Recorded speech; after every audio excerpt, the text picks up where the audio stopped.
సరే, అసలు ప్రోగ్రామ్స్కి ఈ డెసిషన్స్ తీసుకునే అవసరమేమొచ్చింది? ఒక్కసారి ఆలోచించండి. మన నిజ జీవితంలో రోజూ మనం ఎన్నో నిర్ణయాలు తీసుకుంటాం. బయట వాన పడుతుంటే గొడుగు తీసుకువెళ్తాం, లేకపోతే లేదు. అలాగే ప్రోగ్రామ్స్ గూడా వాటికొచ్చే ఇన్ఫర్మేషన్ని బట్టి రియాక్ట్ అవ్వాలి. అలా రియాక్ట్ అయినప్పుడే అవి మనకు నిజంగా ఉపయోగపడతాయి, స్మార్ట్గా పనిచేస్తాయి. ఈ స్లైడ్లో ఉన్న డయాగ్రామ్ చూడండి. ఇది మన ప్రోగ్రాం ప్రయాణంలో ఎదురయ్యే ఒక జంక్షన్ లాంటిది. ఇక్కడ ప్రోగ్రాం ఒక కండీషన్ని అంటే ఒక ప్రశ్నని చెక్ చేస్తుంది.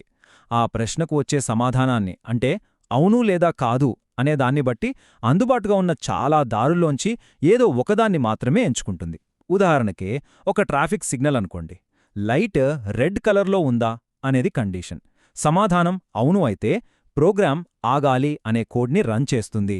కాదు అయితే వెళ్ళొచ్చు అనే కోడ్ని రన్ చేస్తుంది. అంతే సింపుల్. ఈ డెసిషన్ మేకింగ్ అనేది మనం వాడే ప్రతి టెక్నాలజీలోనూ ఉంది. మీ ఎగ్జామ్ రిజల్ట్స్ ఎలా వస్తాయనుకుంటున్నారు? కోడ్లో ఒక కండీషన్ ఉంటుంది. స్టూడెంట్ మార్క్స్ 40 కన్నా ఎక్కువ ఉన్నాయా అని. సమాధానం అవును అయితే పాస్ అని ప్రింట్ అవుతుంది.